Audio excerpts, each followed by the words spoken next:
mas eu estou fazendo com muito prazer, com muito amor. Então, espero que isso compense um pouco meus erros. Eu vou passar a biografia do Dr. Alexander, que, aliás, ele está acompanhado da sua família, da sua esposa Angelina, dos filhos Caio, Vitória e Laura. Correto? Ok, bem-vindos. Então, o professor Alexander Almeida Pereira, se você quiser, já pode subir, sentar aqui. Enquanto isso, eu vou olhando aqui. Eu tenho que ler, é muito, olha, isso aqui é um currículo, né?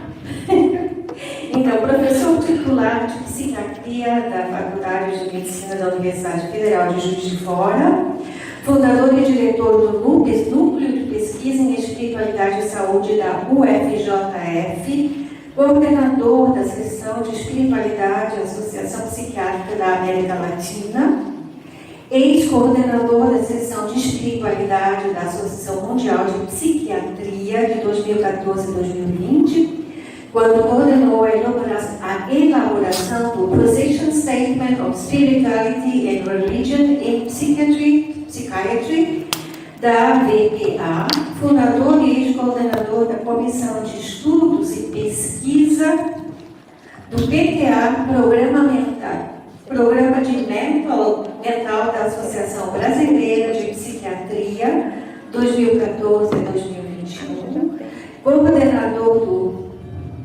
PTA, Programa de Transtornos Ansiosos, do HU, da Universidade UFJF e da TV NUPES.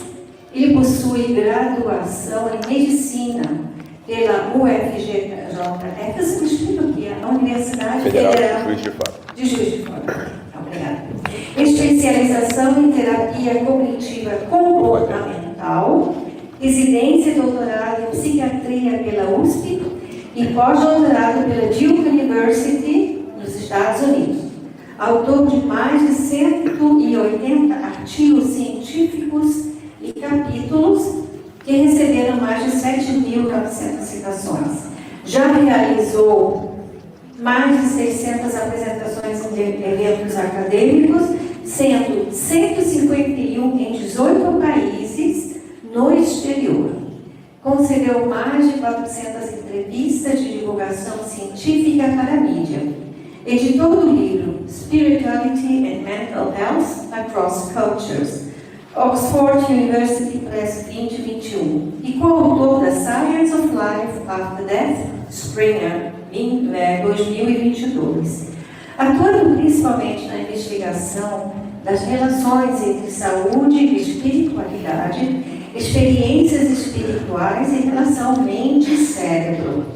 O Dr. Alexander de Almeida nos falará sobre o que precisamos refletir e muitos ainda precisam ter a certeza sobre um dos maiores enigmas para a nossa ciência acadêmica, que é a ciência da vida após a morte, que também é o título do seu mais novo livro, que será lançado aqui hoje, no dia de hoje, não sei se depois do almoço, talvez, durante o almoço, e que ele poderá autografar, para quem quiser. Então, isso. Vamos então passar a palavra. Está aqui o livro, olha, para quem não está à venda, ali fora. Então, vamos passar a palavra ao Dr. Alexander, tá? Muito obrigada pela sua presença.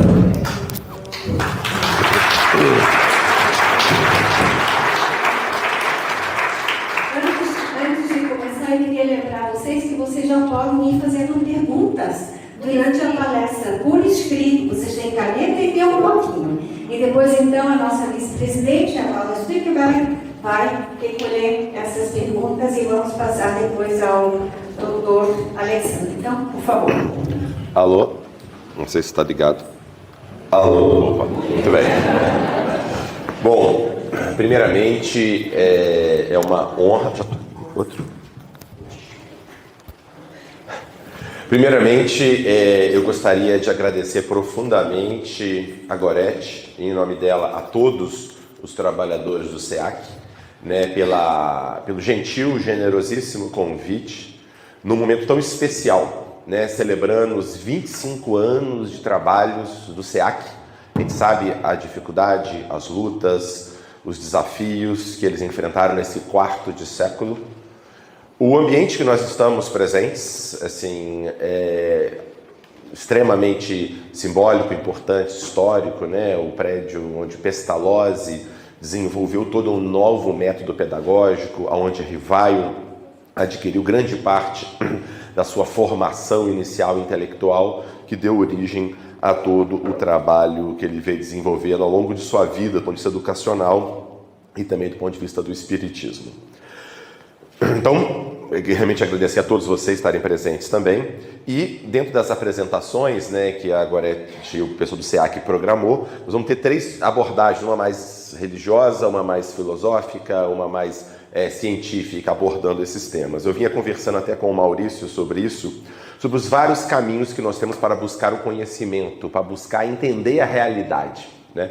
Nós temos um modo que é a razão e a ciência, que vai pegar um aspecto da realidade, a razão, a ciência. Nós temos do outro lado também o aspecto da arte, que vai também trazer coisas, né, nos dizer coisas e mostrar, como nós vimos na belíssima a apresentação, desde a declamação da prece de Cáritas, né, a Ave Maria sendo tocada e cantada belíssimamente, nos toca e nos traz coisas que só a razão não é capaz de nos trazer, nós sabemos disso. E temos também a própria espiritualidade, os contatos, as experiências espirituais trazem outras realidades também que nós temos. Muito bem, mas o nosso objetivo aqui, então, dado tudo isso, nós vamos falar sobre um aspecto muito desafiador, que é o que existe de pesquisa sobre vida após a morte. Muitas vezes se considera esse tema um tema meramente religioso, de fé, ou no máximo uma especulação filosófica. Muitos acham que seria impossível fazer uma ciência sobre o tema. E o que eu vou apresentar para vocês aqui é um panorama do que existe, né, que está nesse livro. Na verdade, a gente publicou originalmente esse livro pela editora Springer Nature, que é uma das principais editoras científicas do mundo, quer dizer, um livro feito para um público em geral, um público acadêmico e um público leigo em geral. Foi lançado pela Springer Nature originalmente, depois agora traduzido para o português, ele vai estar sendo à venda aqui, e já está sendo elaborada a tradução para o alemão e para o espanhol também, que deve sair muito em breve. E o livro, ele vai dar este panorama, e é o que nós vamos conversar aqui agora. Pode passar, Gorete. Primeiro, para começar, sobre espiritualidade. Espiritualidade, o que tem em comum com todas as tradições espirituais da história da humanidade? Se eu pegar hinduísmo, budismo, islamismo, nativos brasileiros, na África, onde quer que seja, todas as tradições espirituais falam de um contato com uma dimensão transcendente da realidade. Ou seja, existe na realidade algo que vai além desse mundo que a gente conhece. Toda tradição espiritual fala isso. Deus, espíritos ancestrais, seja o que for, existe uma dimensão que vai além disso. E essa dimensão, não só ela existe, não, pode continuar. Não só ela existe, como ela é considerada sagrada, a verdade, a realidade última. Desde Platão falando do mundo das ideias, desde a questão do reino dos céus, desde a tradição que a gente quiser, vai sempre falar que existe uma realidade transcendente que vai além deste mundo, e essa realidade é fundamental. Pode passar, agora. E aí, de onde vem essa crença? De onde vem essa crença? Pode passar? Tudo bem.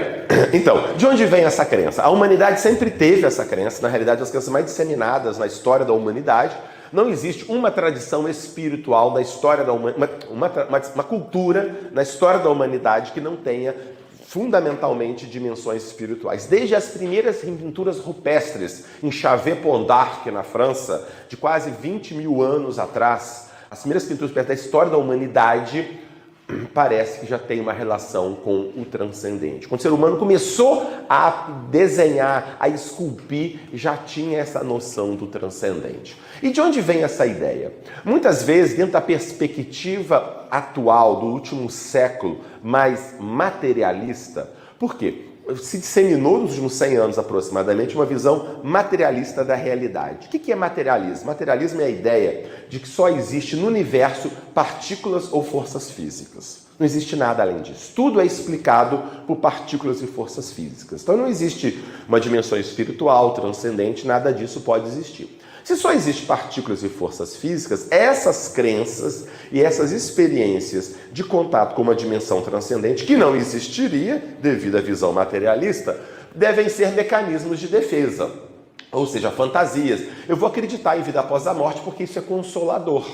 Eu não tenho peito para encarar a realidade dura como ela é, então eu fantasio que existe Deus, que tem vida após a morte, etc. Ou então são alucinações, eu tenho alterações no meu cérebro, descargas epiléticas, seja o que for, aí eu vejo espíritos, etc. São alucinações no meu cérebro. Ou distorções cognitivas, coisas que acontecem por um acaso, eu atribuo como sendo por um espírito, por Deus, etc. e tal. Essas três explicações iniciais são as mais disseminadas, muitas vezes no ambiente mais intelectual no último século. Porém, existe uma outra possibilidade também, que ela seria uma percepção real dessa dimensão transcendente da realidade. Então, quer dizer, sim, elas podem ser alucinação, elas podem ser fantasia, mas elas também poderiam ser, essas experiências espirituais, um real contato com essa dimensão transcendente. E fica a dica, quem quiser aprofundar, esse livro que acabou de sair, The Next World, Extraordinary Experience of Afterlife, de Gregório Shushan. Ele faz um panorama extraordinário em todas as principais culturas, desde a antiguidade, em todo o mundo, basicamente, sobre essas experiências de quase morte, mediúnicas, experiências fora do corpo, mostrando a disseminação global e, mais interessante, o quanto essas experiências estão toda a história da humanidade e, principalmente, são muito similares. Tem um núcleo central apontando que estão vendo mais ou menos a mesma coisa. Pode passar? Pode passar. Mas aí vem a ideia de será que está desaparecendo essa crença? Muitas vezes se coloca o seguinte, bom, essa ideia de crença de vida após a morte é de gente primitiva, gente antiga, de gente ignorante. Assim que começa conhecimento sério, ninguém sério que acredita nos átomos, que manda o foguete para a Lua, acredita nessa história de vida após a morte. E muitas vezes essa é a ideia que muitas vezes se dissemina. Porém, nós fizemos um panorama do que tem de pesquisa efetiva no mundo sobre crença de vida após a morte. Há vários estudos sobre os países mais populosos do mundo. Os países mais populosos do mundo. Basicamente, excluindo China e Rússia. Na China, nós sabemos, existe uma campanha sistemática governamental contra a questão religiosa. E na Rússia, que viveu quase um século também de perseguição sistemática às crenças religiosas. Pelo menos 60% da população dos 10 países mais populosos do mundo acredita em vida após a morte. Então, primeiro, essa ideia que essa crença está desaparecendo é falsa. Segundo dado muito interessante, mesmo na Europa Ocidental, aqui onde nós estamos, uma das áreas mais secularizadas do mundo, apenas 40% acreditam que quando as pessoas morrem é o fim, não a vida após a morte. Ou seja, menos da metade acredita que morreu, acabou, mesmo aqui na Europa Ocidental. E ao contrário do que se imagina, não é verdade que quanto maior o nível de escolaridade e instrução, menor a crença em vida após a morte. Os estudos mostram que não há correlação, ou, em alguns estudos no Brasil, na França e na Rússia, é o contrário. Quem tem escolaridade superior, na realidade, acredita mais em vida após a morte.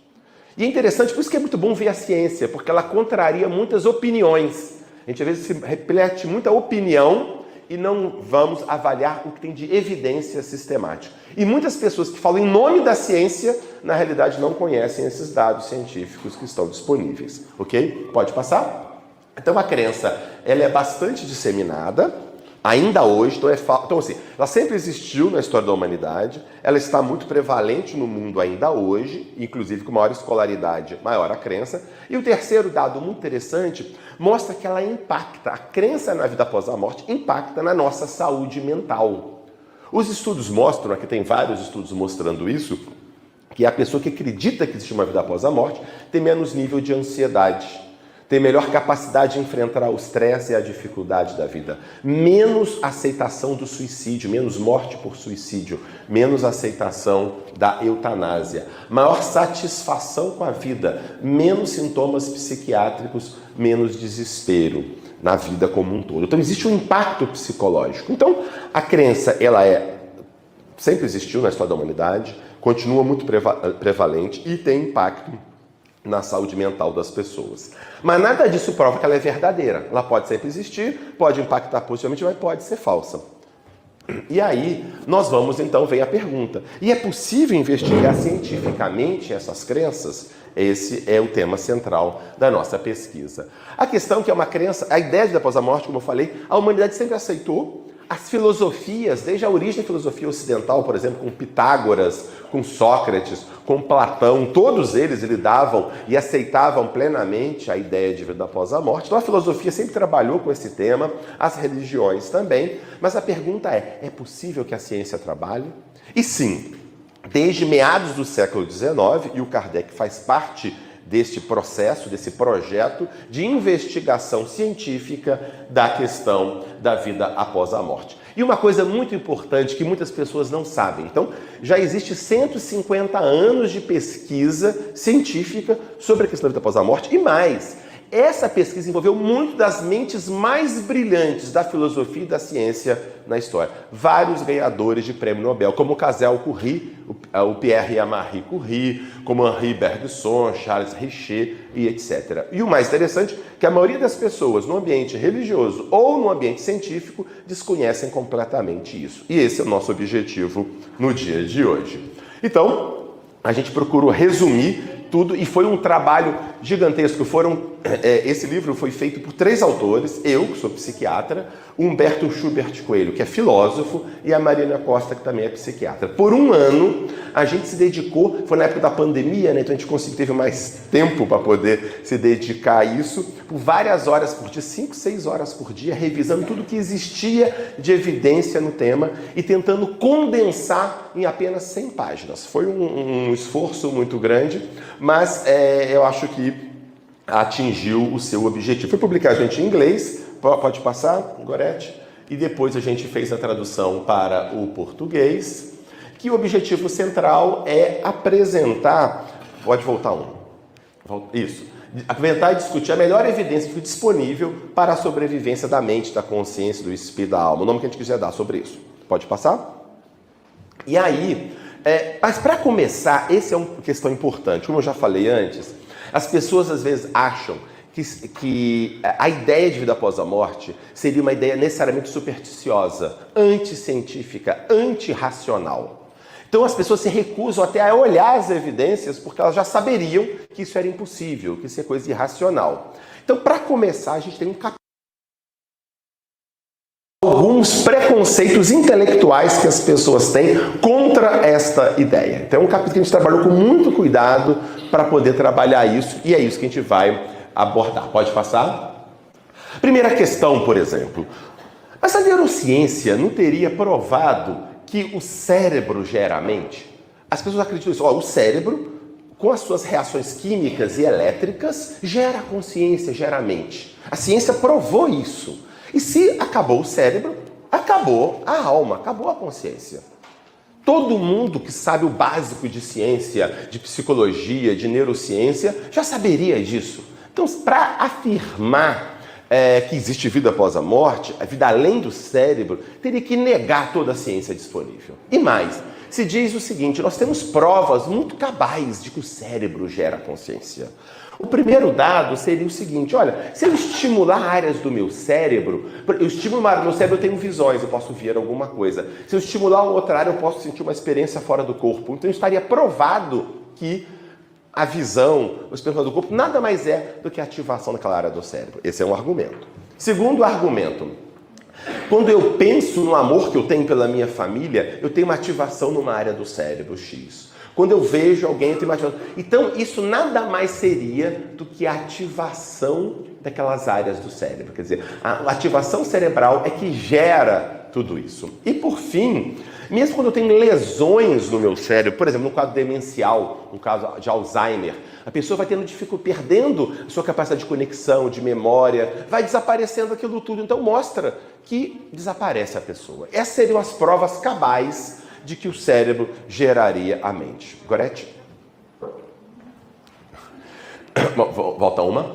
Agora, Um dado muito interessante é o seguinte, porque muitos dizem que a neurociência teria, ou a psicologia científica teria provado que o cérebro gera mente, por causa dessas evidências. Porém, é interessante que os fundadores da psicologia científica, Wilhelm Wundt, aqui na Alemanha, ou William James nos Estados Unidos, e os fundadores da neurociência, como Wilbur Penfield, no Canadá, o Sir Charles Sherrington, na Inglaterra, eles conheciam todas essas evidências, e eles, isso é interessante, os fundadores da neurociência, os fundadores da psicologia científica não eram materialistas, não eram fisicalistas. Eles tinham uma visão da consciência além do cérebro.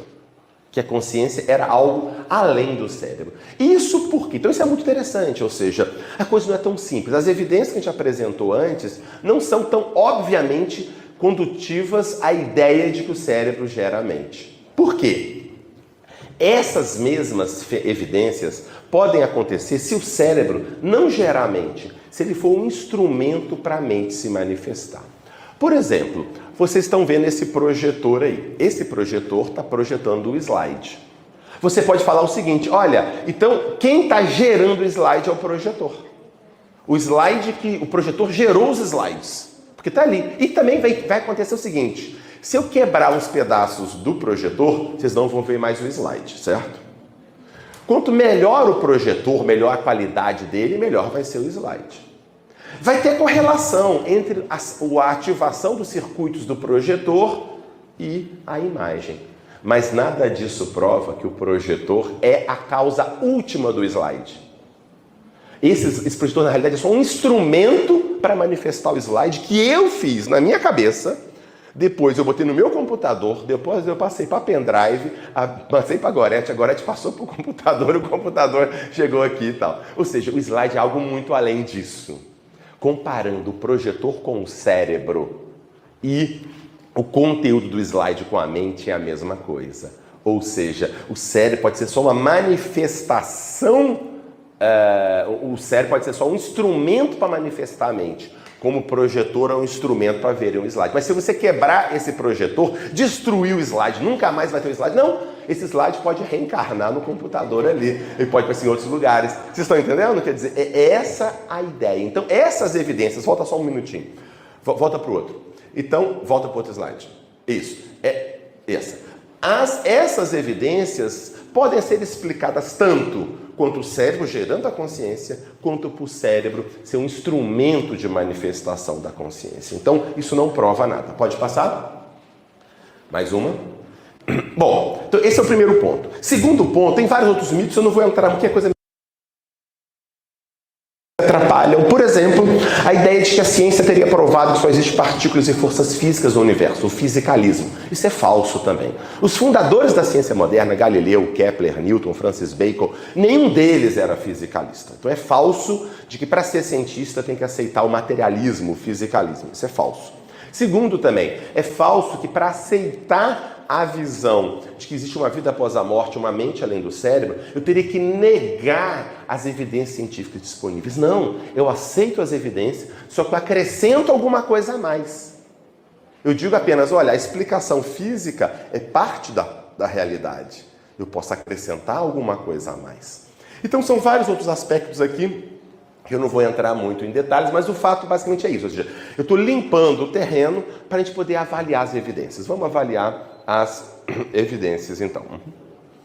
O que seria, então, evidência para a sobrevivência? Então, se eu falo de ciência, eu tenho que descobrir que tipo de evidência existiria para a consciência. Então, vamos lá. Eu tenho, vamos supor, eu tenho um amigo que eu gosto muito e que eu conheço há muitos anos. E o meu amigo, como é que eu sei que o meu amigo é meu amigo? Porque eu vejo ele e tudo mais e tal. E cada um de nós tem um padrão. O que torna a nossa personalidade? É um padrão de memórias. Eu tenho as minhas memórias. Eu tenho o meu jeitão de lidar com as coisas. Perfeito? Agora imagina que esse meu amigo está dirigindo um carro, sofre um acidente terrível. E ele tem o corpo todo queimado.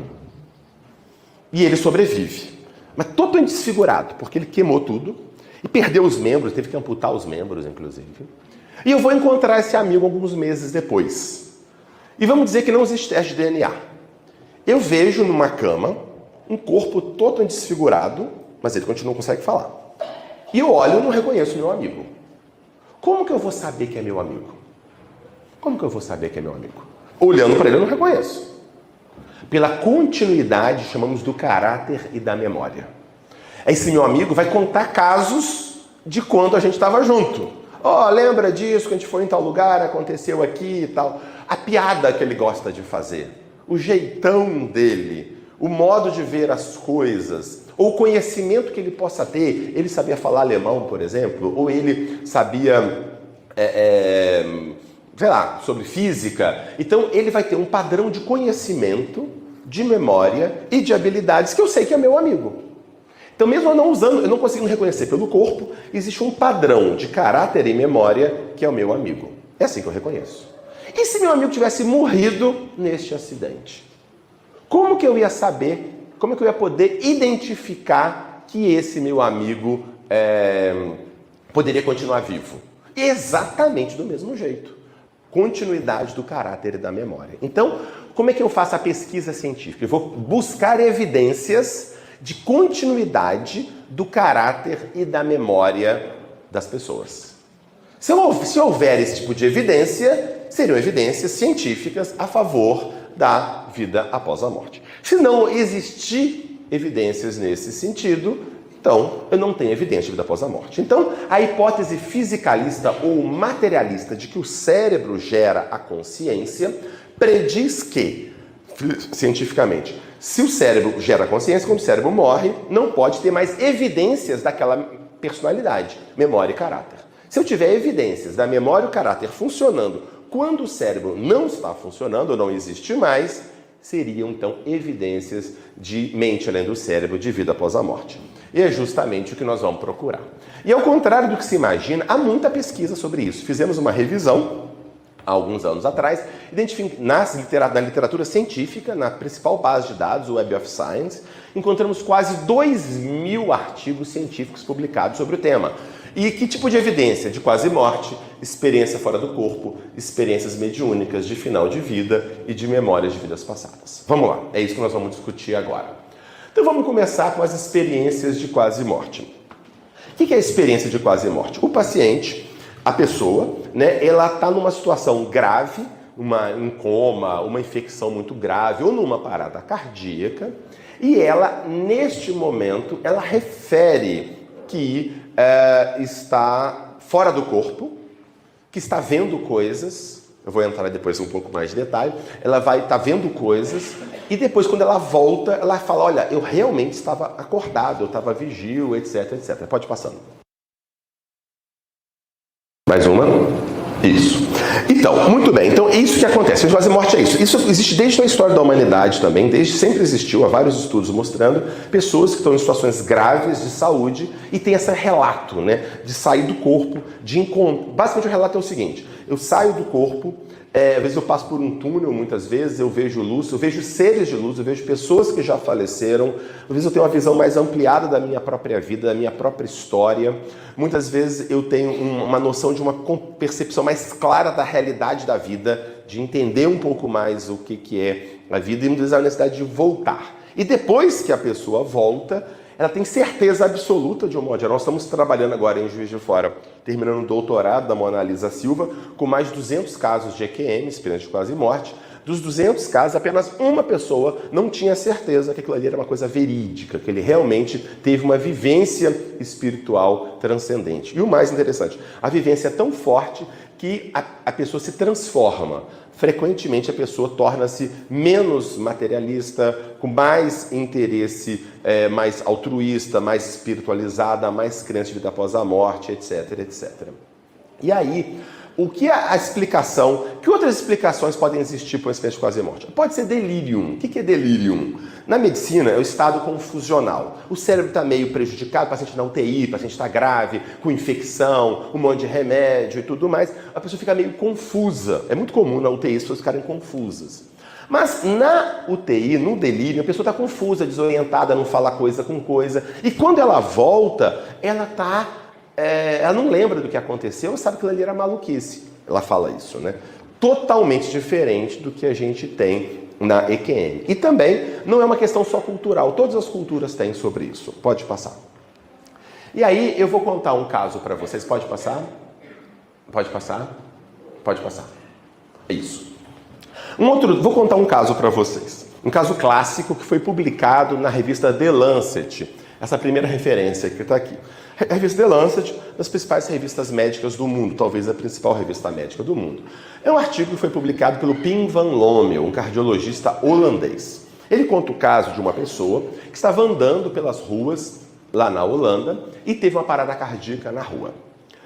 A ambulância pegou, levou ele para o hospital, a sala de emergência, e quando ele chegou, ele estava parado já há alguns minutos, começaram o processo de reanimação desse paciente, tentaram reanimar, tentaram, e não estava conseguindo, o paciente não voltava, etc e tal, e foram tentando, eles estavam quase desistindo, de repente, mais de meia hora tentando, o paciente volta no sentido do coração.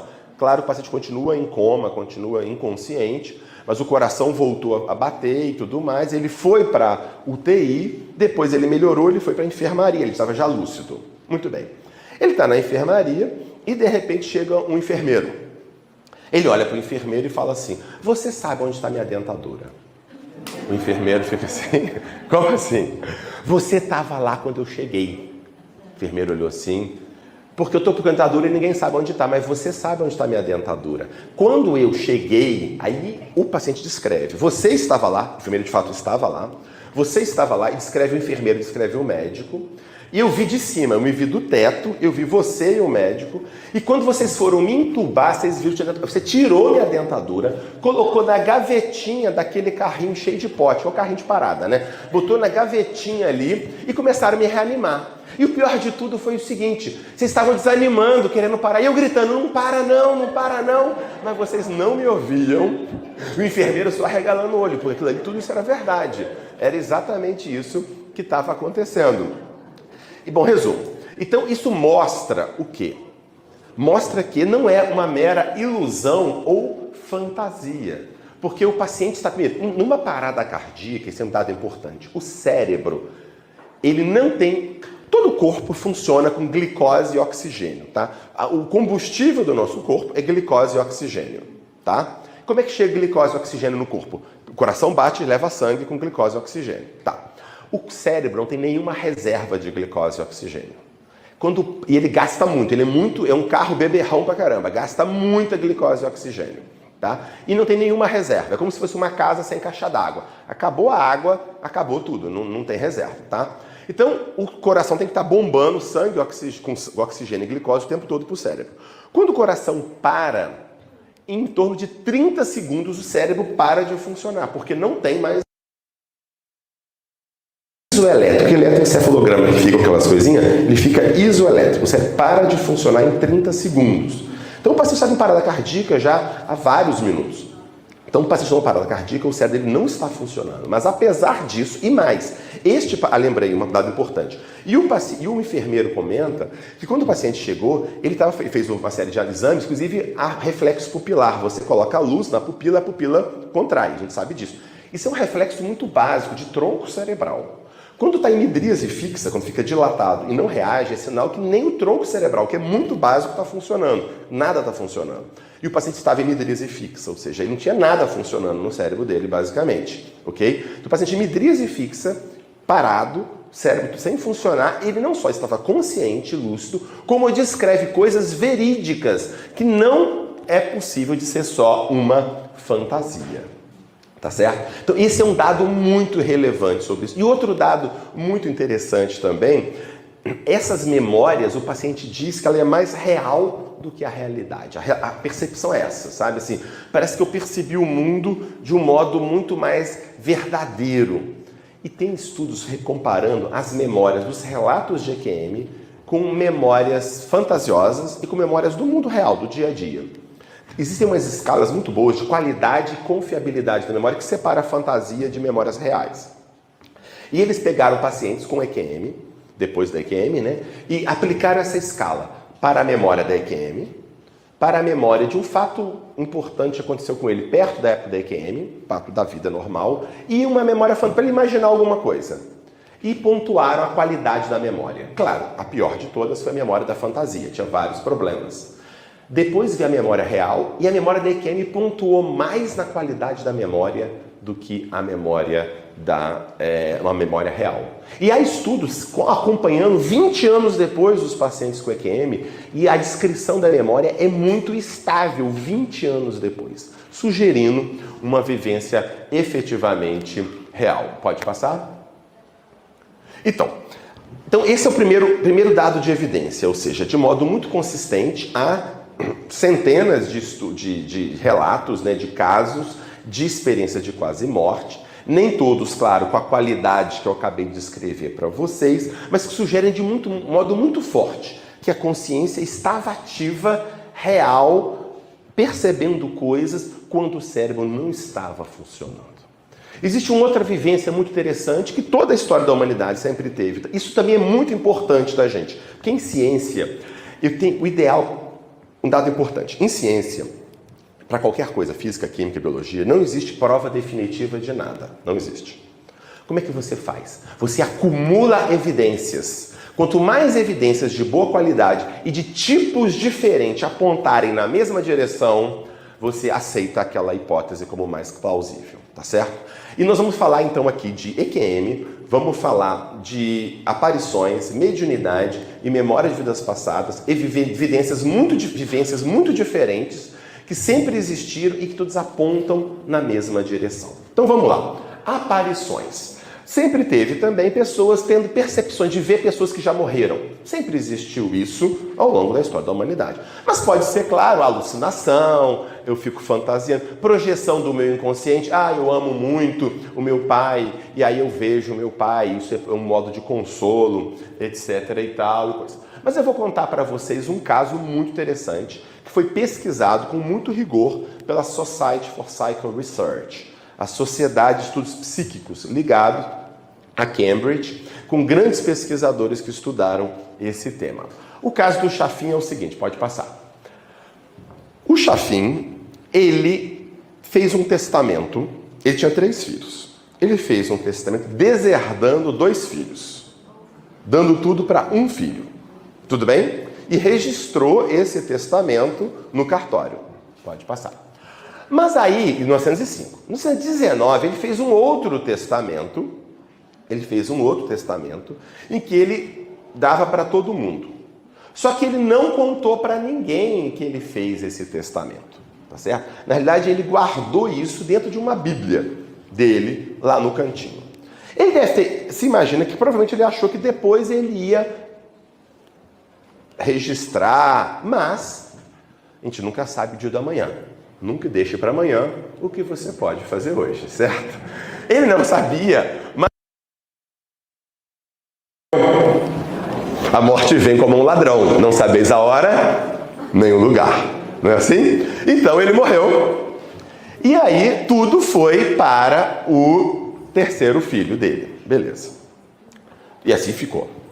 Ninguém no mundo sabia da existência desse segundo testamento. Até que um dos filhos deserdados começou a ver o pai no pé da cama. Ele acordava, ele viu o pai no pé da cama, vários dias. E ele começou a ficar apavorado com aquilo.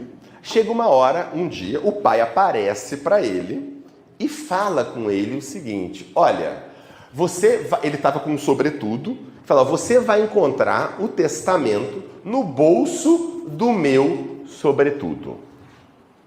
E aí ele acorda assustado, e aí ele vai até a casa da mãe tentar achar esse sobretudo. Não estava na casa da mãe, ele falou, deve estar na casa do seu outro irmão. Aí eles foram na casa do outro irmão e acharam aquele sobretudo, estava lá guardado, e foram no bolso. O bolso estava costurado, tiraram a costura, e tinha efetivamente um bilhete. E no bilhete estava escrito com a letra do pai para ler o Gênesis, capítulo Gênesis 27, na Bíblia antiga do pai. O Gênesis 27 é um capítulo que fala justamente sobre conflito pai e filho. Provavelmente devia estar lendo ali a Bíblia, aquilo tocou ele e ele refez o testamento e colocou ali. Bom, resumo. Eles foram e a Bíblia vai para a casa da mãe. Eles foram para a casa da mãe e acharam efetivamente a Bíblia. E quando chegaram ao capítulo 27, as páginas estavam dobradas e dentro estava o papel com o testamento dele.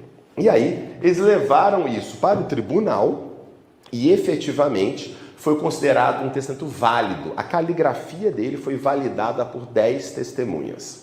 Então o que mostra isso? Primeiro, era uma informação que ninguém no planeta possuía, que existia um segundo testamento. Não poderia ser só uma fantasia dele com o pai aparecendo, desejo disso e tudo mais. Tudo bem que ele queria receber a mufunfa, mas ele não tinha como saber que existia aquele testamento, certo? Então, ou seja, mostra o quê? Que o pai, aquela consciência, de alguma forma, continuava viva, continuava com a intenção que ele tinha, que se ele fez o testamento novo, é que ele queria compartilhar de novo. Só que sem ele perceber, ele morreu antes dele esperar, né? E aí ele tinha uma intenção, uma vontade de comunicar aquele desejo dele a ser realizado. E ele conseguiu fazê-lo. Então esse é um outro exemplo de evidência também, que mostra que a consciência se mantém com conhecimento, com intenção, com desejos. Pode passar. Agora nós vamos passar para o terceiro tipo de evidência, que é a mediunidade. Né? Nós sabemos que também mediunidade... Gente, isso é muito interessante. Por mais que as pessoas costumam dizer, hoje em dia, no nosso mundo mais secularizado, se achar que a experiência é coisa de gente exótica, esquisita, isso sempre existiu em todas as culturas. Não tem uma cultura também que não tenha pessoas que referem estar em contato com uma dimensão transcendente, ouvir, receber inspirações de seres espirituais, ou de pessoas já falecidas, ou de orixás, né, de deuses, etc. Sempre existiu isso em todas as culturas. Pode passar? E aí, no nosso caso, o que muitas vezes se explica do ponto de vista material? Isso são apenas doenças mentais. A pessoa tem um quadro psicótico, ela acha que está ouvindo voz, não sei o que lá, mas isso é um delírio, uma alucinação, etc, etc. Claro que isso pode acontecer, Mas tem vários estudos, inclusive a minha tese de doutorado que a gente fez na USP há 20 anos atrás, a gente estudou a saúde mental de 115 médiuns. E nós encontramos, na realidade, que os médiuns tinham uma saúde mental boa, até melhor do que a média geral da população. Então a evidência hoje em dia é muito consistente que os médiuns não têm doença mental a mais do que a população geral. Então você não pode explicar a experiência apenas como doença mental. Ou então, é personificação do inconsciente. Quer dizer, eu entro num transe e aí o meu inconsciente fantasia que eu sou fulano, que eu sou beltrano e tudo mais. Isso pode acontecer? Claro que pode acontecer. Mas a questão é, será que isso que seria o animismo na linguagem espírita, né? Mas será que isso explica tudo? Essa é sempre a pergunta. Pode ser fraude? Claro que pode ser fraude. E também acontece o seguinte, um enlutado, ele está sofrendo muito, né? Então ele quer ter certeza que o seu filho que morreu, qualquer informação meio genérica, como se fosse uma verdade, né? Como se fosse o próprio filho se comunicando. Só que as pesquisas abordam todos esses temas. Vamos lá. Então eu vou contar alguns casos para vocês de pesquisas interessantes no tema. Uma, o próprio Chico Xavier, que vocês naturalmente conhecem, né? O Chico Xavier, que teve uma instrução básica, né, 4ª série primária, no interior, sempre trabalhou desde muito jovem, ou seja, ele não tinha recursos, não tinha tempo para poder buscar muitas outras informações, etc. e tal. Apesar disso, ele publicou 450 livros, cobrindo os mais diversos temas. E um dos dados muito interessantes, o primeiro livro do Chico Xavier, chamado Parnaso de Além Túmulo, foi publicado quando ele tinha 22 anos de idade. Parnaso de Além Túmulo. E esse livro, ele tem dezenas de poemas de dezenas de poetas da língua portuguesa, brasileiros e portugueses. E o Alexandre Carolho Rocha fez um mestrado e um doutorado na Unicamp em literatura, estudando as poesias do Parnaso de Além Túmulo. O mestrado e o doutorado, a obra de Humberto de Campos. E o mais interessante que o Alexandre mostra, que os poemas do Parnaso de Além Túmulo, eles reproduzem de modo muito fiel o estilo de cada um daqueles poetas. Castro Alves, Casimiro de Abreu, Guerra Junqueiro, Olavo Bilac, etc. Reproduz o estilo do poeta, reproduz o conteúdo que o poeta tinha, o tipo da linguagem, etc, etc. Seria muito estranho que o Chico Xavier, um jovem de 20 e poucos anos, do interior, que tem que trabalhar o dia inteiro, com pouco grau de instrução, tivesse o conhecimento do estilo literário de cada um daqueles poetas e, segundo, a capacidade de imitar cada um deles. Tanto é que Monteiro Lobato, do Sítio Papai Amarelo, na época disse que se o Chico escreveu por ele mesmo aqueles poemas, ele mereceria quantas cadeiras ele quisesse na Academia Brasileira de Letras. Tá certo? Então esse é o primeiro ponto. Depois, o doutorado do Alexandre foi sobre o Humberto de Campos. Humberto de Campos foi um dos jornalistas e escritores mais famosos do Brasil do início do século XX. Tá certo? E no doutorado, o Alexandre teve um cuidado muito grande, leu toda a obra psicografada pelo Chico, atribuída a Humberto de Campos, e também leu o que ele conseguiu encontrar de textos do Humberto de Campos. E também, da mesma forma, chama muito a atenção que o texto do Humberto de Campos pelo Chico tem o mesmo estilo também literário, o estilo de conteúdo, etc. e tal. O repertório cultural do Humberto de Campos se reproduz. E uma coisa muito interessante, que a gente que não conhece Humberto de Campos em vida não sabe, não pesca. Mas há muitas referências, os textos psicografados pelo Chico Xavier, de Humberto de Campos, tem centenas, mas pelo menos dezenas de referências subrepetícias aos textos do Humberto de Campos em vida. Chama intertextualidade. Ele está fazendo uma piada com o texto dele de vida. Ou seja, a pessoa tem que dominar muito Humberto de Campos em vida para conseguir fazer aquilo. Então, ou seja, ele faz o tempo todo, às vezes ele pega um personagem que era Sócrates, aí ele troca por São Pedro, por exemplo, num texto. Ele faz um monte de referências assim. Então, a pessoa tem que dominar muito Humberto. Ou seja, imagina o Chico teria que ser capaz de dominar todas essas dezenas de autores, no caso do Humberto de Campos também, e reproduzir tudo isso na hora vaga à noite, quando ele não estava trabalhando. Quer dizer, o cara tinha que ser realmente muito bom. E tem um dado muito interessante. Existe um texto do Humberto de Campos, em vida, chama-se Diário Secreto, que era um diário dele, que ele escrevia e era secreto.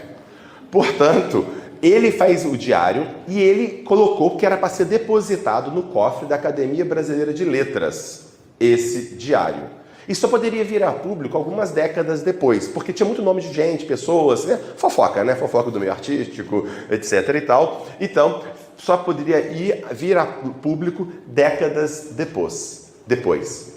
E a psicografia do Chico, na época que o Diário Secreto ainda era secreto, hoje em dia a gente viu que fazia referências também a conteúdos do Diário Secreto que estava no cofre da Academia Brasileira de Letras. Então, isso é mais um outro dado interessante, textos científicos. Esse outro artigo, publicado numa revista internacional de neuroendocrinologia, eles analisam o que o Chico psicografou em André Luiz sobre a pineal. Quando o Chico psicografou sobre a pineal nos anos 40, se achava que a pineal, cientificamente, se achava que a pineal não servia para nada. Tá certo? Nem a melatonina, que é o hormônio, se tinha descoberto ainda. Se achava que ela não servia para nada, era uma glândula residual que ficava lá, que não tinha função. Só que nas obras do Chico, Centro dos Missionários da Luz e vários outros, ele fala de várias funções endócrinas, da sexualidade, das emoções, um monte de funções da pineal que ninguém sabia que existia. E esse artigo, publicado mais recentemente, os autores, eles comparam o que se sabia sobre a pineal à época, que era nada, basicamente, o que vinha na psicografia do Chico e o que se sabe hoje em dia. E é impressionante os paralelos das informações que vieram através do Chico na psicografia e que hoje em dia se sabe sobre a pineal. E por fim, eu vou falar agora sobre as cartas psicografadas do Chico. Pode passar. Então o Chico produziu milhares de cartas psicografadas atribuídas, a pessoas já falecidas. Nós orientamos 2 pós-doutorados lá na USP investigando essas cartas. Esse aqui é uma publicação numa revista de psiquiatria internacional em que nós entramos em profundidade nas cartas psicografadas, o que nós pegamos? Pegamos a carta psicografada e vimos o que tinha de informação objetiva. Não diz assim, eu estou com saudade, isso não vale. Tem que ser informação assim, ó, eu morri afogado em tal lugar, o meu pai queria que eu fundasse um hospital, não sei das quantas. Informações precisas, informações específicas. Nós analisamos essas informações específicas, vimos se elas eram verídicas ou não e qual era a chance do Chico Xavier ter tido acesso a essas informações para a psicografia. E nós vimos basicamente que as cartas traziam um grande número de informações objetivas, elas de um modo geral eram corretas e em boa parte dos casos não identificamos nenhum modo pelo qual o Chico poderia ter tido esse tipo de informação. Por exemplo, havia informações em que nem o familiar que foi até o Chico sabia. Por exemplo, tinha um caso do Jair Presente em que o pai estava pensando em suicídio e ele ia diariamente ao cemitério no túmulo do filho. Ninguém na família sabia disso. E o pai não estava lá, inclusive. Mas isso é falado na carta. Então, são exemplos de informações, ok? Pode passar. E agora eu vou contar um caso de um estudo nosso que está acabando de sair, acabamos de publicar alguns artigos sobre isso. A limitação desse estudo anterior do Chico, que é um estudo retrospectivo, ou seja, eu tenho que entrevistar os familiares e perguntar o que você falou com o Chico, o que você não falou. E é claro, o familiar pode esquecer, eu não falei isso, mas no fundo pode ter falado, aquela história toda. O que a gente fez aqui então? A gente fez o seguinte, a gente selecionou três médiuns pelo Brasil, que produziam cartas psicografadas que tinham evidências, a princípio, de que produziam informações precisas e corretas. Esses médiuns foram levados para Juiz de Fora, tá? O médium não sabia aonde ele ia e o médium ele não sabia quem eram os enlutados que ele ia ter contato. Nós selecionamos em torno de 100 enlutados, 142 enlutados na região de Juiz de Fora. Os enlutados não sabiam quem que era o médium não sabia quem eram os enlutados, para evitar qualquer tipo de vazamento de informação, tá certo? E aí foram sessões diferentes, mas o médium vinha e aí o médium... Os enlutados preenchiam um pequeno formulário com o nome da pessoa que faleceu, a data, de um modo geral isso, e poderia ter algum tipo de contato com o médium. Só que esse contato era filmado, a gente filmou para poder ver que tipo de informação passava. Para ver, porque os médicos falavam, olha, o contato com o familiar é importante para eu poder fazer a conexão, beleza. Só que a gente filmou, registrou tudo para ver se a carta trazia alguma informação além do que foi passado no contato entre eles, ok? Então é isso, muito bem, pode passar. E aí eu vou contar, e aí olha que dado interessante, um dado muito interessante, e aí nem todo mundo recebia as cartas, dos 142 pessoas enlutadas, quem recebeu carta na realidade foram só 18 que receberam cartas, então a maioria não recebeu carta, a gente sabe que é assim mesmo que acontece. Mas quem recebeu e não recebeu carta não tinha diferença, a única diferença, olha, isso é um dado muito interessante, a única diferença do grupo que recebeu carta que o grupo que não recebeu carta, o grupo que recebeu carta escala de luto. Olha que coisa interessante, a gente não esperava isso. Tá na última linha aqui. A pontuação na escala de luto de quem recebeu carta era maior, tinha maior necessidade do que aquele que não recebia. Um achado totalmente inesperado que a gente não tinha. Pode passar. E aí nós perguntamos para eles se eles achavam que a carta era deles ou não. No T1 aqui, foi logo assim que acabou a sessão, a gente perguntou, e depois, 2 meses depois que a pessoa já acalmou e tudo mais, está sem aquela emoção, perguntamos de novo. Então vamos lá. No T1, assim que terminou, 18 dos 26 falaram que certamente a carta é do familiar, 7 que provavelmente é, e só um disse que provavelmente não é. Ou seja, a grande maioria achava que a carta era do familiar. E mesmo 2 meses depois, apenas 2 achavam que provavelmente não era a carta. Ou seja, havia uma convicção de que a carta era. Mas isso, claro, é subjetivo. Pode ser uma coisa do luto que a pessoa quer e tudo mais. Aí nós vamos analisar. Esse aqui é um artigo que acabou de sair, efetivamente. É um exemplo. Fizemos uma análise em profundidade de uma carta. Tá certo? Para poder ver o que tem de precisão. É o Vitor, isso é um pseudônimo, tá, gente? O Vitor, ele faleceu de leucemia aos 12 anos incompletos, tá certo? Ele faleceu em 2018. A sessão foi em 2019. Aqui são os pais com o médium tendo aquela interação. Pode passar? E aí tudo foi filmado. Em resumo, o médium produziu ao todo 39, tem um encontro inicial em que ele conversa, depois tem a carta que ele escreveu. Ao todo, somando o encontro e a carta, ele produziu 57 informações. Das 57, 30 eram específicas e corretas e que não haviam sido passadas para ele, ok? Ou seja, informações específicas e corretas que não foram passadas, a gente tirou do estudo. Outras eram genéricas, quer dizer, corretas. Ah, ele era um jovem que gosta de videogame. Poxa, isso não é muito genérico. Menino de 11 anos gosta de videogame, quase todos gostam. A gente tirou, a gente botou como genérico, tá certo? E tudo mais. Pode passar? Agora, olha só o tipo de informação que era passada. O médium diz o seguinte, logo no começo da sessão ele fala o seguinte, por que eu me vejo na garupa de uma moto?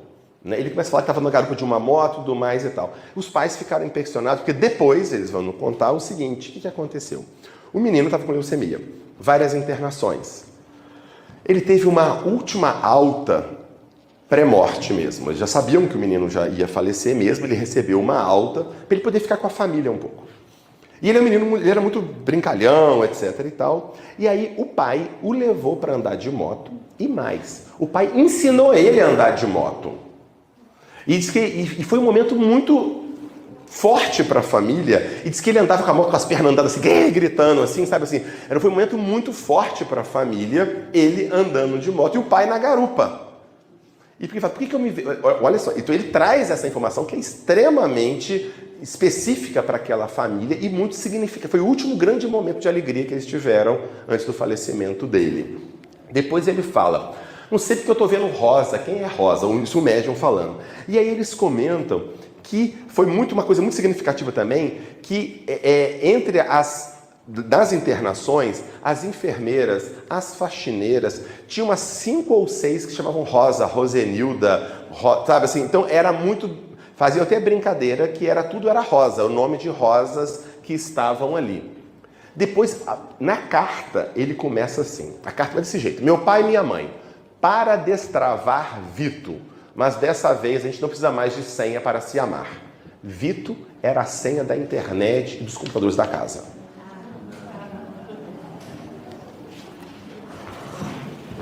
Começa assim a carta. Quer dizer, são informações muito precisas, que não é uma coisa genérica. E depois ele fala assim, na carta, e sempre que eu posso, eu faço brincadeiras, Frozen, batam palminhas. Ele tinha uma irmã mais nova, e os meninos tinham uma zoeira entre eles, de meio humilhar o outro, falar assim, quando fazia errado, Frozen, tipo assim, seu franguinho, alguma coisa assim. Eles faziam Frozen e batiam palminha. Eles tinham essa brincadeira entre eles, entendeu? De zoar, um menino zoar o outro, meio seu franguinho, era Frozen. Frozen batia palminhas. E ele escreve exatamente isso na carta. Quer dizer, é uma coisa que eu nunca tive ouvido falar, que alguém fazia esse tipo de brincadeira. Depois ele desenha à esquerda esse carro. E ele desenha na carta que ele psicografou. E ele adorava desenhar carros. Aqui à direita é o que ele desenhou mesmo em vida. E ele dava para todo mundo de presente desenhos de carro. E ele desenhou também isso na carta. Isso aqui são alguns trechos, só para a gente ter uma noção do nível de precisão de informação que tem nessas cartas. Ou seja, aqui a gente demonstra intenção, personalidade, memória e caráter. Não é isso? Pode passar? E há estudos também, esses são estudos mais qualitativos em profundidade, e há estudos também controlados. Não vai dar tempo de entrar muito em detalhe aqui, mas vamos passar. E agora, para chegar no último caso, são as memórias de vidas passadas. Pode passar? Pode passar. São crianças, né? De modo geral, crianças começam a falar de vidas passadas. As pessoas vão falar assim, mas isso é uma fantasia. Eu fico falando que eu fui rei, rainha, que eu fui famoso, fica fantasiando essas coisas e tudo mais e tal. E na realidade, nós vamos ver que não é bem assim que funciona. Pode passar? Eu vou contar um caso para vocês, que é um caso típico do Erlendur Haralds. Erlendur Haralds foi um professor de psicologia na Universidade da Islândia, faleceu recentemente, mas ele nos autorizou a usar esse caso, da Purnima Ekanawaki. Purnima Kanawaki morava no Sri Lanka. Quando ela tinha 3 anos, ela começou a falar de uma vida anterior. E é interessante o seguinte, a Purnima, ela teve um dado interessante, que perto da casa deles, alguém morreu atropelado. Ela não conhecia a pessoa. Mas só dela ouvir alguém falar que alguém morreu atropelado, ela teve uma reação muito exagerada. A família achou esquisita. Nossa, é muito mal quem mata os outros atropelado. As pessoas são péssimas, né? Todo mundo achou meio esquisito e ficou por isso mesmo. Tudo bem. E, de repente, ela estava vendo na televisão um templo chamado Kelania, um templo famoso no Sri Lanka. Aí ela começa a falar que ela morou ali perto daquele templo. Que ela morava ali perto e ela morava atrás do templo. Tinha um rio, ela contando, tinha um rio que passava atrás do templo, ela morava do outro lado do rio e ela fazia incenso. E não só isso, ela fazia incenso de marca Ambika e Geta Pitya. E a mãe achou esquisito, porque ela não conhecia essa marca de incenso e ela achou que ela estava se confundindo, porque do lado da casa deles tinha uma loja chamada Geta Pitya. Então, ela deve estar confundindo com isso, não tem nada a ver e tudo mais. E ela falou que ela estava vendendo incenso, que ela estava indo de bicicleta vender incenso no templo, e ela foi atropelada por um veículo muito grande, por um carro muito grande e morreu. É isso que ela contou. Pode passar. E aí, o pai tinha um professor, o pai era diretor de uma escola, tinha um professor que era daquela região e pediu para ele verificar essas informações aqui. Muito bem. E aí, pode passar? Depois eles foram, então, para Angoda, achar o templo Kelania, que é um templo famoso, pode passar. E, de fato, encontraram um fazedor de incenso, cujo cunhado, pode passar, junto com ele fazia incenso de marca Ambika e Geta Pitya. E este cunhado estava indo de bicicleta vender incenso no templo e foi atropelado por um caminhão. E morreu. Pode passar. E perguntaram para ela se ela tinha uma marca de nascença. Tem. Isso aqui é a costela dela, vocês estão vendo, né? Uma mancha branca, chama máculas hipocrômicas. Ela tem umas manchas brancas aqui na costela desde que ela nasceu. Pode passar.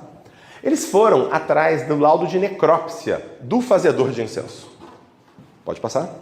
No laudo de necrópsia, está mostrando que ele morreu. Que basicamente é o seguinte: o carro, a roda do caminhão passou aqui no paciente, na pessoa, e como é que ele morreu? As costelas quebraram e penetraram o pulmão e baço e fígado, basicamente. Então, ou seja, essa é a região da lesão fatal da paciente, do fazedor de incenso, melhor dizendo, que coincide com a marca de nascença que a menina tem.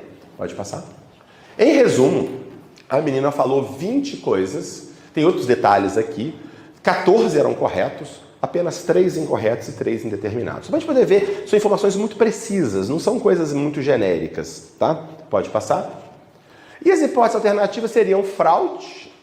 Ah, não, volta lá. Aqui, isso.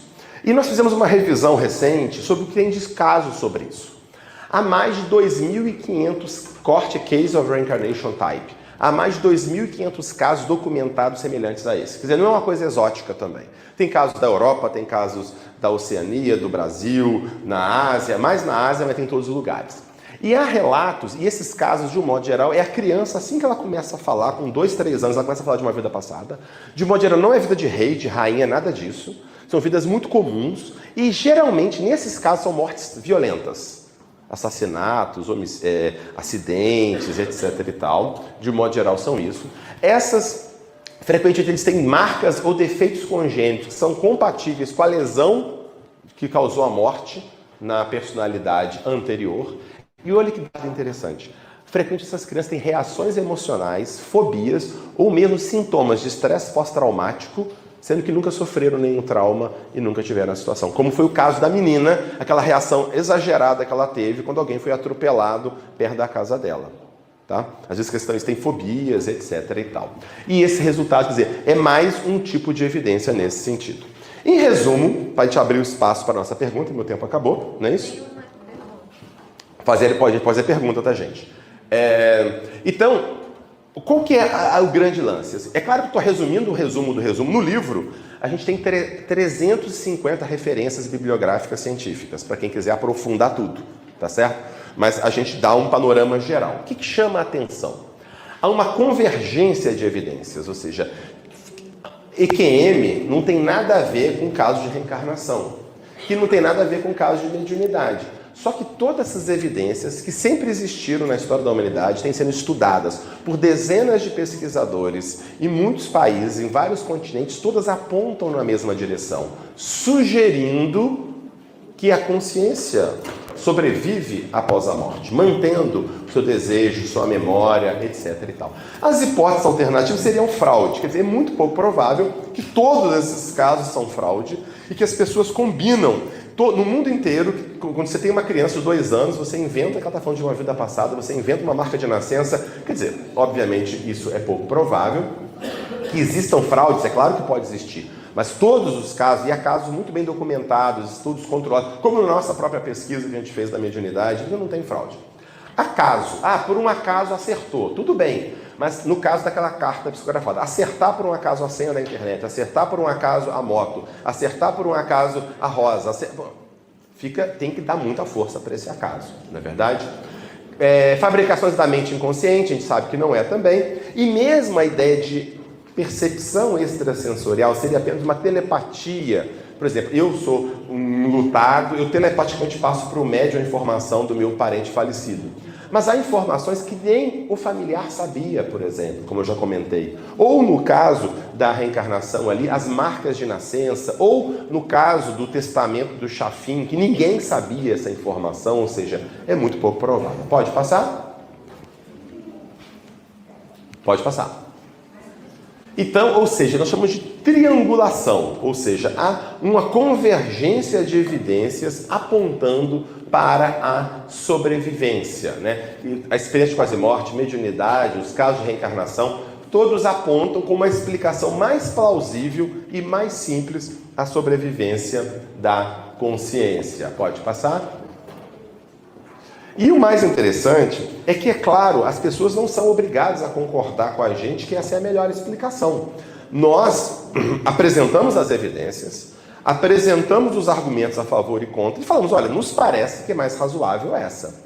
Agora, é claro que as pessoas podem discordar. Inclusive, esse é o objetivo nosso. A gente está apresentando no ambiente acadêmico, inclusive, nós estamos fazendo em vários eventos nacionais, no Brasil e fora, apresentando o trabalho para justamente que as pessoas possam conhecer e dar uma opinião bem embasada. O problema hoje em dia é que as pessoas têm opinião pré-concebida, porque as pessoas não estudaram as evidências e dão opinião. Okay? Tem que ter uma opinião embasada. E o interessante é que a grande maioria das pessoas, nos últimos 100 anos, que analisou essas evidências todas e publicou algo a respeito, quase sempre elas se convencem da noção de uma sobrevivência da consciência. Aqui tem vários autores aqui. Pode passar? Pode passar. E o mais interessante é que muitas vezes o que acontece, as duas principais resistências que a gente tem tido, não pode passar, falta uma só. Voltar. Não, volta. Aí. Nós temos dois tipos de resistência. A resistência que a gente teve, basicamente, é quem não leu e não gostou. Basicamente é isso. Tá? Quem leu, a gente já viu, claro, algumas pessoas comentaram. A crítica que teve mais comum foi, poderia ter falado mais sobre isso, sobre aquilo. Claro, poderia falar mais sobre tudo. Né? Só 100 páginas é bem enxuto mesmo. Então, o livro deu muito à vontade de quero mais, de quero conhecer mais. Agora, as críticas que a gente recebeu muito são os dois extremos. O dogmatismo materialista, isso é impossível, eu sei que isso não pode existir, não quero nem ver. Ou o dogmatismo religioso também. Minha religião diz que não existe esse fenômeno de mediunidade. Não existe reencarnação, então também não posso analisar isso. Agora, tirando esses dois dogmatismos, e é muito interessante, né, como os extremos sempre se unem, né? O dogmatismo religioso, o materialista, os dois se juntam em negar, olhar as evidências. Pode passar? Então, como conclusão, essa convergência de evidências de múltiplos fenômenos, por múltiplos pesquisadores, todos apontando para a ideia da sobrevivência. Pode passar? E rejeitar a ideia da sobrevivência iria implicar em fazer um monte de explicações alternativas, uma atrás da outra, para poder forçar e dar conta do conjunto de evidências. E por fim, então ela seria a explicação mais simples, abrangente para o conjunto de dados. Pode passar. E tem saído muitas resenhas, aqui são resenhas no Brasil e no exterior de pessoas líderes na área da psiquiatria, psicologia, ciência da religião, teologia e tudo mais, sempre de um modo geral muito positivo sobre o trabalho, e tem tido um grande impacto também, pode passar, na mídia também. Só para vocês terem uma ideia, saiu na Folha de São Paulo uma matéria de uma página sobre o livro, e foi a matéria das mais comentadas na Folha de São Paulo. No Instagram da Folha, 79 mil curtidas. Foi a matéria mais curtida no mês na Folha de São Paulo. Assim como em outros lugares. Da CBN também foi uma das entrevistas mais vistas da CBN também. Então tem saído muita coisa interessante, uma grande repercussão nesse sentido. Bom, eu queria agradecer vocês, aqui estão meus contatos e estou aberto para perguntas. Muitíssimo obrigado a todos.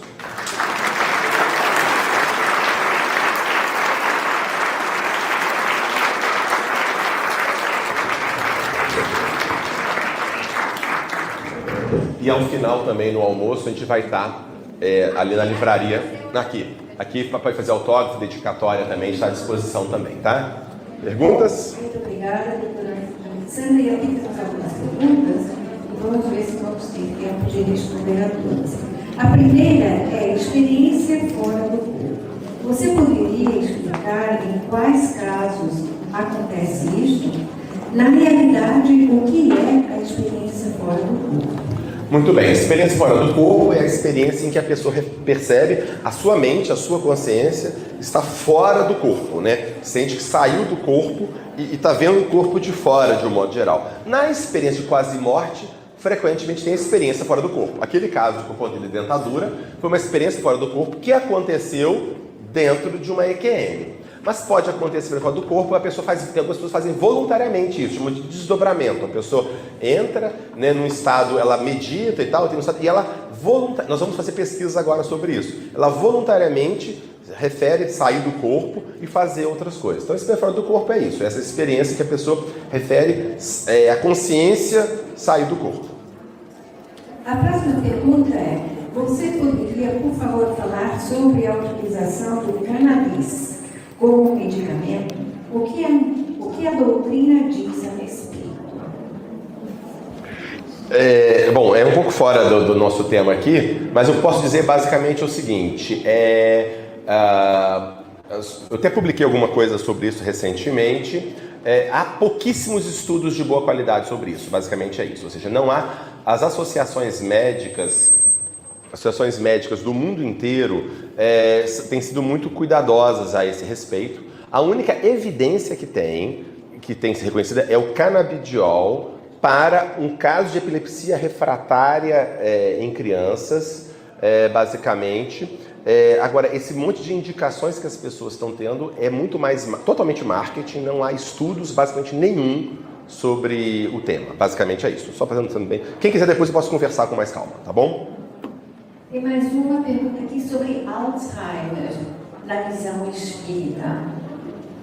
Então, o Alzheimer, né, é um tipo de demência em que existe uma destruição de certas áreas do cérebro, especialmente, né?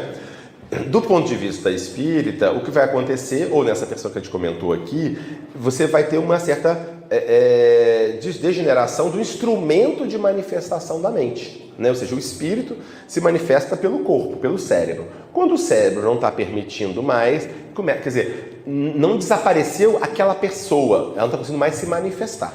E há casos muito interessantes, a gente fala um pouco disso no livro, chamado de lucidez terminal. Há alguns casos já bem documentados hoje em dia, que são muito impressionantes. A pessoa ficou com uma demência de Alzheimer muito avançada, já não reconhecia ninguém, completamente não verbalizava praticamente. Nas horas antes da morte, ela recupera a lucidez, conversa com os familiares, se despede e aí então ela morre. O que mostra, mais uma vez, que a mente e a consciência estaria preservada, apesar do cérebro não estar. Isso tem implicações muito grandes, onde está ético, inclusive, né? Porque a pessoa está ali ainda, né? Ela está com dificuldade ainda de se manifestar. E mais uma. Além da EQM aparições, há outros casos de estados alterados, evidenciados através de sonhos, mediunidade e hipnose. Como podemos assegurar o conhecimento da vida após a morte e a expansão consciencial nossa?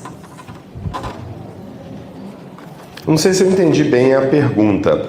Então, o que a gente procurou fazer foi unir vários tipos de evidências, revisar vários tipos de evidências que poderiam produzir evidências mais robustas da persistência da consciência e da memória após a morte.